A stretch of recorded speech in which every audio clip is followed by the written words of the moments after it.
Di video kali ini kita akan menyampaikan informasi dari Kementerian PAN-RB terkait 6 kategori dan 4 syarat honorer berpeluang menjadi ASN menjadi kabar baik untuk bulan Juni 2023 jelang penghapusan honorer di November 2023. Untuk info lengkapnya ikuti video ini sampai selesai.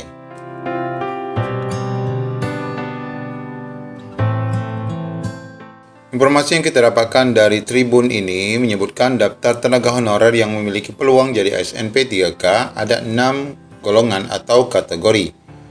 Sebagaimana disebutkan, pemerintah Indonesia melalui Kementerian PAN-RB telah mengatur bahwa sejumlah tenaga honorer berpeluang besar menjadi ASN melalui jalur P3K. Hal tersebut menindaklanjuti persoalan penghapusan honorer pada 28 November 2000 mendatang yang sudah menjadi isu sampai saat ini, dimulai dari pendataan non-ASN beberapa waktu lalu.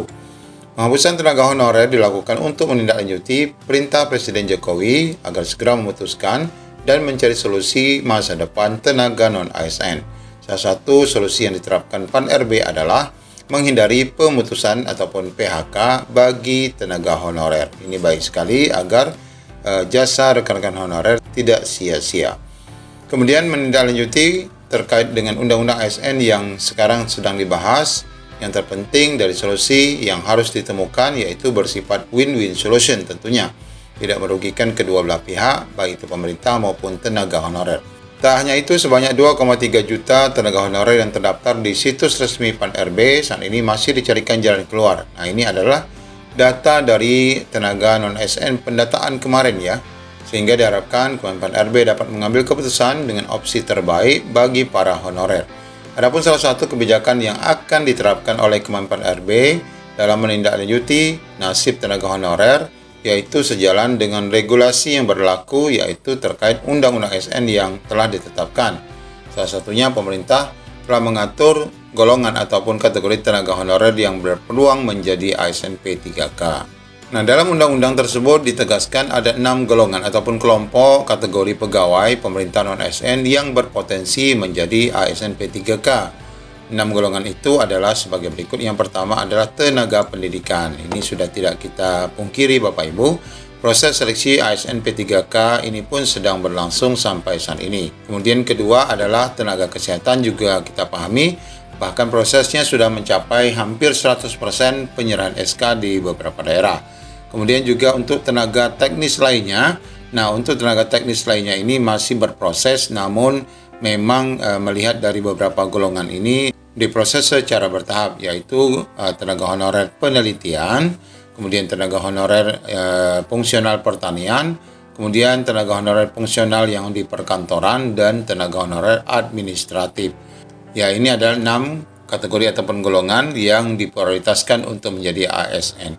Nah, Bapak Ibu, sedangkan syarat-syaratnya ini diterangkan pada informasi yang lain bahwa kabar baik Juni 2023 ini 6 golongan dan syarat dan 4 syarat tenaga honorer menjadi ASN ini ditambahkan juga di sini. Diantaranya adalah di mana di sini ditambahkan dalam surat edaran yang sebelumnya mencantumkan terkait pendataan ASN disebutkan syaratnya adalah pegawai tersebut berstatus sebagai tenaga K2 ya, yang telah terdaftar di database BKN dan sedang ataupun masih bekerja di instansi pemerintah sampai saat ini.